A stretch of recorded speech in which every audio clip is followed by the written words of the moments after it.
बालेन शाह संसद भवन नआउँदा हर्क सामाङजीको मन एकदमै धेरै आत्तिन्छ।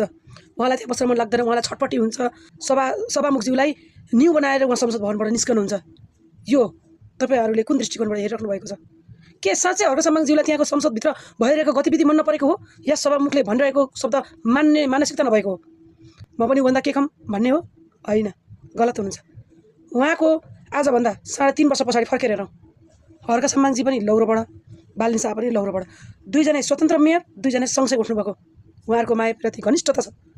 बाहिर जे देखाए पनि यो गर्लफ्रेन्ड बोयफ्रेन्डमा देखिने जस्तो टसन मात्रै हो। वास्तविक भित्री रहस्य आज म तपाईँहरूलाई बताइरहेको छु। साँच्चै भन्नुपर्दा उहाँलाई त संसद भवनभित्र बालेन शाह नदेख्दा त्यहाँ बस्न मन लाग्दैन। त्यो के हुन्छ, गर्लफ्रेन्डले बोयफ्रेन्डलाई, बोयफ्रेन्डले गर्लफ्रेन्डलाई नदेख्दा जुन किसिमको छटपटाहट हुन्छ, त्यो छटपटाहट हर्क साम्पाङमा हुन्छ। त्यही भएर बालेन शाहले उहाँको माया जाँचिरहनु भएको छ। उहाँमा कतिको छटपटाहट आउँछ, मलाई कतिको उहाँले माया गर्नुहुन्छ भनेर बालेन शाहले न्यू खोजिरहनु भएको छ संसद नआएर। तर हर्कजी जुनसुकै हरकत गर्न पनि म तयार, तर बालेन शाह नआउन्जेल उहाँ नबस्ने।